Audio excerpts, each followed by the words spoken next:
يا طيبة يا طيبة يا داوى العيانة اشتقنا لك والهوى نادانا والهوى نادانا بشراكي المدينة بشراكي بقدوم هادية بشراكي.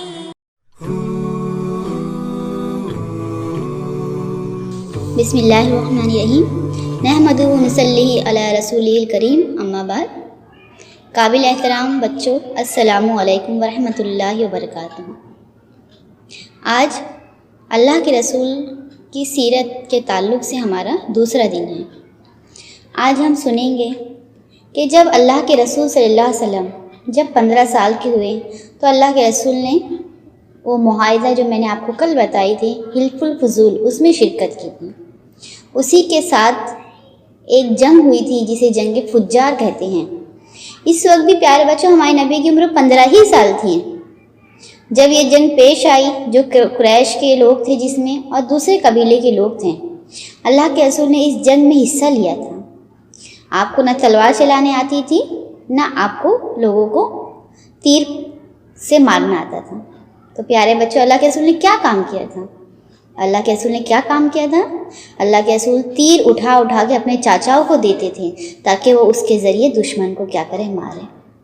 دیکھیے دین میں کوئی چیز نہیں آتی ہو لیکن جذبہ ہونا چاہیے. تو ہمارے نبی بچپن ہی سے بہادر تھے اور اللہ کے رسول کو جو چیز آتی تھی اس سے ذریعہ انہوں نے اس جنگ میں کیا کیا تھا، حصہ لیا تھا. تو یہ ہمارے سامنے اللہ کے رسول کی بہادری کا ایک بڑا ثبوت ہے کہ نہ نبوت ہے نہ طاقت ہے، نہ یہ چیزیں آ رہی ہیں، لیکن پھر بھی آپ کیا تھے، بہت بہادر تھے. اب اللہ کے رسول صلی اللہ علیہ وسلم کی زندگی کے 25واں سال تھا. اللہ کے رسول کیا کام کرتے تھے؟ تجارت کرتے تھے. تجارت کا مطلب ہوتا ہے کہ یہاں سے سامان خریدنا اور دوسری جگہ جا کے بیچنا. آپ جب تجارت کا جو کام کرتے تھے اس میں اللہ کے رسول صلی اللہ علیہ وسلم بہت زیادہ دیانت دار تھے. یعنی آپ نے کبھی غلط چیزیں بتا کر لوگوں کو نہیں بیچے. لوگ آپ کو سچا صادق کہتے تھے اور امین کہتے تھے کہ یہ انسان کبھی جھوٹ نہیں بولتا ہے، بلکہ لوگ اپنے پیسے اللہ کے رسول کے پاس لا کے رکھتے تھے کہ یہ کون ہے، امین ہے، ہمارے سامانوں کی کیا کرے گا، یہ حفاظت کرے گا. لیکن نبوت سے پہلے اللہ کے رسول کو یہ 2 لقب ملے، بہت مشہور لقب، صادق اور امین. اب اللہ کے رسول صلی اللہ علیہ وسلم کا نام جو ہے ہر طرف مشہور ہونے لگا کہ بہت زیادہ امانت دار ہے، بہت زیادہ صادق ہے. تو اس وقت ایک بہت مالدار خاتون تھی جس کا نام کیا ہے، حضرت ختیجہ رضی اللہ تعالی عنہ. انہوں نے اللہ کے رسول کو اپنے گھر بلایا. یہ عورت جو حضرت ختیجہ ہیں یہ بھی ایک بہت بڑی تاجر ہے.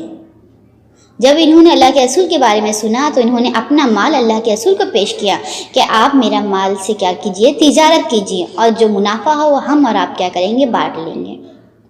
اور اس نے آپ کے ساتھ اپنے غلام کو بھی بھیجا تاکہ وہ بتا سکے کہ انہوں نے کیسی تجارت کی. حضرت ختیجہ کے غلام کا نام تھا میسرہ.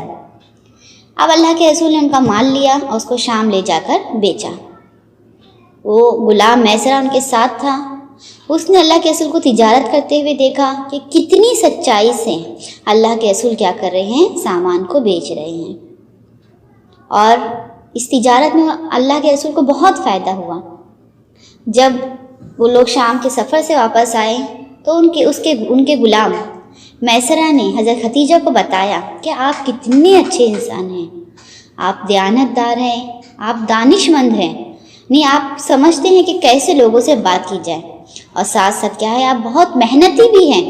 اور جب آپ لوگوں کو جب کوئی چیز بیچتے ہیں تو آپ کا انداز کیا ہوتا ہے، بہت ہی نرم ہوتا ہے کہ سامنے والے کو جھڑکتے نہیں کہ وہ بھاگ نہ جائیں، بلکہ بہت اطمینان سے اس سے کیا کرتے ہیں، گفتگو کرتے ہیں.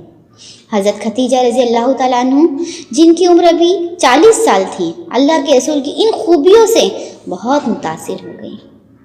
اور کون تھی وہ؟ بیوہ بھی تھی، بہت مالدار بھی تھی اور بیوہ بھی تھی. انہوں نے اپنے نکاح کا پیغام آپ صلی اللہ علیہ وسلم کو بھیجا۔ جب آپ صلی اللہ علیہ وسلم کو پیغام ملا تو آپ کے جو سرپرست تھے چچا ابو طالب، اللہ کے رسول نے اپنے چچا سے مشورہ کیا۔ بہرحال اللہ کے رسول کے چچا ابو طالب نے کہا کہ وہ بہترین خاتون ہے، اگر وہ آپ کو کہہ رہی ہے تو آپ کو نکاح کر لینا چاہیے۔ جب ان دونوں کا جس دن نکاح تھا تو نکاح کا خطبہ خود ابو طالب نے پڑھوایا، اور خطبے کے وقت جو الفاظ کہے وہ یہ کہیں کہ میں نے اپنے بھتیجے کی طرح بہترین انسان دنیا میں کوئی نہیں دیکھا ہوں، اور مہر کی رقم 20 اونٹ قرار دی گئی۔ اللہ کے رسول کی عمر کتنی تھی؟ 25 سال، اور حضرت خدیجہ کی کتنی تھی؟ 40 سال کی عمر میں دونوں کا نکاح ہوا، شادی ہو گئی۔ اللہ کے رسول صلی اللہ علیہ وسلم کو جو کل بچے تھے میرے پیارے بچوں، 7 تھے، 3 بیٹے تھے اور 4 بیٹیاں تھیں۔ 3 بیٹوں کے نام دیکھ لیجئے، ایک کا نام قاسم، دوسرے کا نام عبداللہ اور تیسرے کا نام کیا تھا؟ ابراہیم تھا۔ اور جو 4 بیٹیاں تھیں وہ تھی ایک زینب رضی اللہ تعالیٰ عنہ، دوسری رقیہ، تیسری ام کلثوم اور چوتھی حضرت فاطمہ رضی اللہ تعالیٰ عنہ۔ ان 7 بچوں میں جو ایک بچہ ابراہیم تھا وہ اللہ کے رسول کی دوسری بیوی کی پیٹ سے تھا، اب آگے یہ 6 بچے تھے وہ کن سے تھے؟ حضرت خدیجہ رضی اللہ تعالیٰ عنہ کے۔ اللہ کے رسول صلی اللہ علیہ وسلم کی جو بیویاں تھیں اسے ہم کیا کہتے ہیں؟ امہات المومنین، یعنی مومنین کی مائیں۔ وہ ہماری کیا ہے؟ تمام مومنوں کی مائیں ہیں، اسی لیے ہم انہیں کیا کہتے ہیں؟ امہات المومنین۔ ہمیں ان کا بہت زیادہ ادب اور احترام کرنا چاہیے۔ اب ہم اپنی ماؤں کا نام سن لیں۔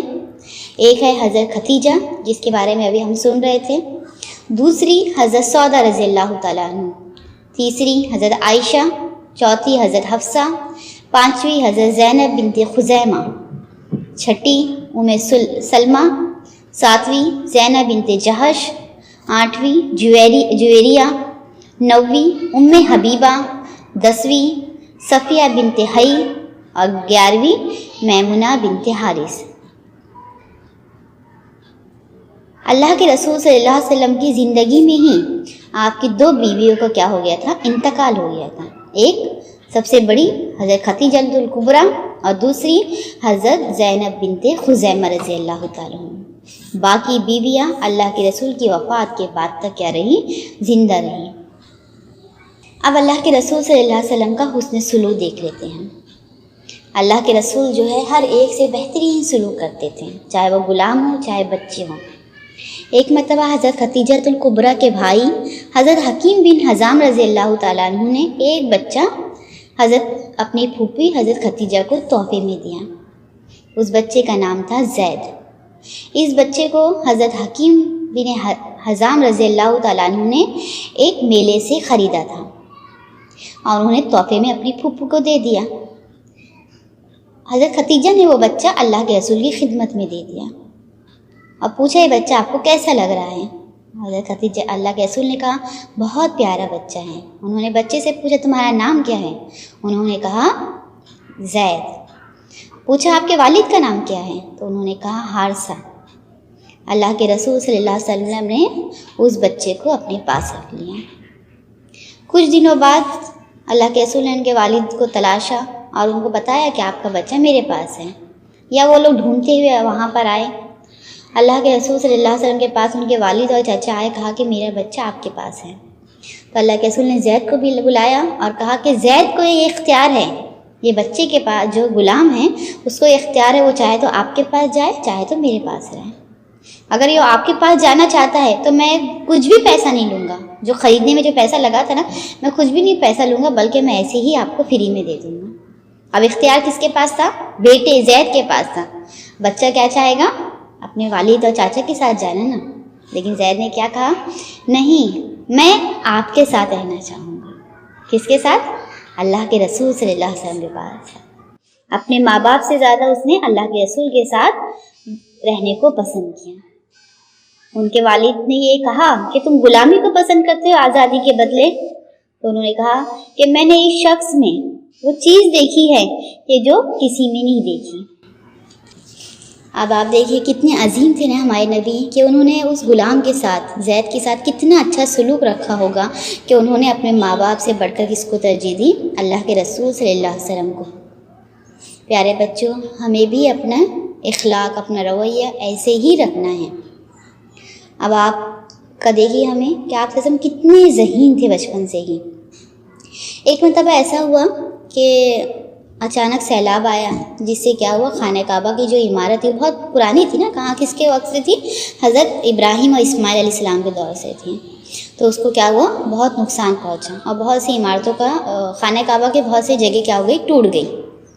جس پہ کوئی چیز بنی رہتی نا، جیسے بلڈنگ وغیرہ کوئی رہتا ہے، اس کے نیچے پلر رہتے، تو اس میں سے بہت سے پلر ٹوٹ گئے، اور یہ ڈر تھا کہ اگر اس کو مرمت نہیں کیے گے، صحیح سے اس کو نئے سرے سے نہیں بنائیں گے، تو جو کچھ پلر جو بچے وہ بھی ٹوٹ جائے گا، پورا خانہ کعبہ کیا ہو جائے گا، ڈھہ جائے گا۔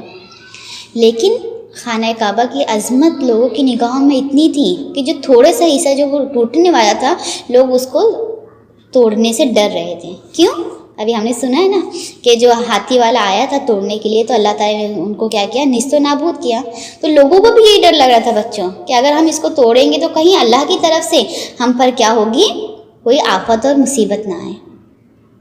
آخر کار لوگوں نے سوچا، ایک شخص تھا، اس کا نام تھا ولید، اس نے ایک دن کیا کیا، بہت ہمت کر کے ایک پلر کو توڑا، اور لوگ رکے رہے، رات بھر دیکھتے رہے۔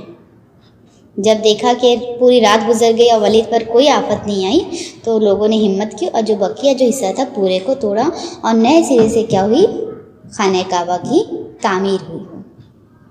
اب پورا خانہ کعبہ بن گیا۔ اب خانہ کعبہ کے پاس ایک پتھر ہے، جسے کیا کہتے ہیں ہم لوگ، حجر اسود، کالا پتھر، جو حضرت ابراہیم علیہ السلام کے دور سے ہیں، اور آج بھی اس کی جو ہے وہ بہت زیادہ متبرک ہے۔ اس کو حج کے دور میں چومنا جو ہے حج کے ایک اہم جو ہے رکن میں سے ہے۔ اب اس پتھر کو جو ہے رکھنا تھا، اب اتنے سارے قبیلے والوں نے مل کے بنایا تھا، تو ہر ایک کو یہ خواہش تھی کہ میں رکھوں میں رکھوں میں رکھوں۔ تو اس میں کیا ہوئے، جھگڑا شروع ہو گیا کہ کون رکھیں۔ جھگڑا ہوتے ہوتے 3 دن 4 دن گزر گئے۔ آخر کار قریش کا ایک سردار تھا، اس نے مشورہ دیا، اس کا نام تھا ابو امیہ۔ اس نے کہا کہ کل خانہ کعبہ میں جو سب سے پہلے صحن میں داخل ہوگا، ہم کیا کریں گے، اس کو کیا کریں گے، اپنے فیصلے کا ولی مان لیں گے، اور جو وہ کہے گا اس پر سب کیا ہو جائیں گے، راضی ہو جائیں گے۔ آپ پیارے بچوں دیکھیے، جب صبح نمودار ہوئی، جو سب سے پہلے خانہ کعبہ کے صحن میں داخل ہوئے وہ کون تھے؟ اللہ کے رسول صلی اللہ علیہ وسلم۔ جب لوگوں نے آپ کو دیکھا تو لوگ خوش ہو گئے، زور سے پکار اٹھے، یہ تو محمد ہے، یہ تو امین ہے، یہ تو صادق ہے، ہم ان کے فیصلے پہ کیا ہو جائیں گے، مطمئن ہو جائیں گے۔ اب آپ صلی اللہ علیہ وسلم دیکھیے کتنے بہترین مدبر تھے، سب اللہ کے رسول نے ایک کہا اور سارے جھگڑے کیا ہو گئے، ختم ہو گئے۔ اللہ کے رسول نے ایک تدبیر رکھی ہے، کیا کہا اللہ کے رسول نے؟ باپ بھی سوچتے ہوں گے نا بچوں کہ کیسے اللہ کے رسول نے اتنے لوگوں کو جھگڑے کو سلجھا دیا۔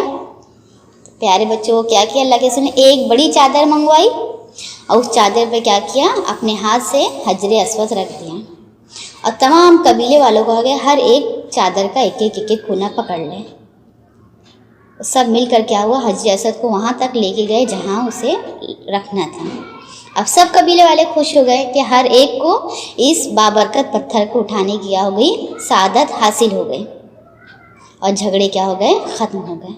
تو اللہ کے رسول کی بہترین تدبیر کی وجہ سے ایک بڑا جھگڑا جو نمودار ہونے والا تھا، جس سے بہت لوگوں کے خون بہنے والے تھے، وہ کیا ہو گئے، بچ گئے۔ اس طرح اللہ کے رسول صلی اللہ علیہ وسلم لوگوں کے مسائل حل کرتے، لوگوں کی کیا کرتے، مدد کرتے تھے، اور اس طرح ہوتے ہوتے اللہ کے رسول کے کیا ہو گئے، زندگی کے 40 سال پورے ہونے لگے۔ اب انشاءاللہ کل ہم سنیں گے کہ 40 سال کے بعد اللہ کے رسول نے کس طرح زندگی گزاری۔ پیارے بچوں، بات کو اپنی ختم کرنے سے پہلے ہم یہ چاہیں گے کہ ہم اپنے اندر کچھ تبدیلیاں لائیں۔ تو ایک آج کا میں آپ کو ہوم ورک دے رہی ہوں، اس امید کے ساتھ کہ آپ اس ہوم ورک کو ضرور پورا کریں گے۔ پیارے بچوں، ہمارے نبی صلی اللہ علیہ وسلم جب بھی کسی کو دیکھتے تو مسکراتے تھے، کبھی اللہ کے رسول کے چہرے پر غصہ نہیں ہوتا تھا۔ اللہ کے رسول نے فرمایا نا مسکرانا کیا ہے؟ صدقہ ہے۔ اللہ کے رسول اگر کسی سے ہنسی مذاق بھی کرتے ہیں تو اس طرح ہنسی مذاق نہیں کرتے تھے کہ اس میں کیا ہوتا؟ جھوٹ ہوتا۔ ایک مرتبہ ایک عورت، بوڑھی عورت اللہ کے رسول کے پاس آئی اور اس نے کہا کیا میں جنت میں جاؤں گی؟ تو اللہ کے رسول نے کیا کہا؟ بوڑھی عورت جنت میں نہیں جائے گی۔ دیکھیں آپ سب کا مذاق کیا تھا، اس میں جھوٹ نہیں تھا، بوڑھا کوئی جنت میں نہیں جائے گا۔ یہ سن کر وہ عورت رونے لگی، بوڑھی عورت رونے لگی تو اللہ کے رسول نے کیا کہا؟ میں نے کہا بوڑھی عورت جنت میں نہیں جائے گی، تم جنت میں جاؤ گی، لیکن کیسے جاؤ گی؟ جوان ہو کر۔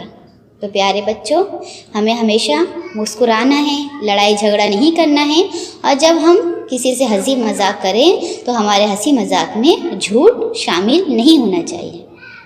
اللہ سے ہم دعا کریں گے کہ اللہ تعالیٰ ہمیں ویسا بنائے جیسے کہ ہمارے پیارے نبی صلی اللہ علیہ وسلم تھے۔ چلیے آخر میں ہم درود بھیجتے ہیں اپنے نبی پر۔ اللہم صلی علی محمد وعلی آل محمد کما صلیت علی ابراہیم وعلی آل ابراہیم انک حمید المجید۔ اللہم بارک علی محمد وعلی آل محمد کما بارکت علی ابراہیم وعلی آل ابراہیم انک حمید المجید۔ کل پھر ملاقات ہوگی۔ السلام علیکم ورحمۃ اللہ وبرکاتہ۔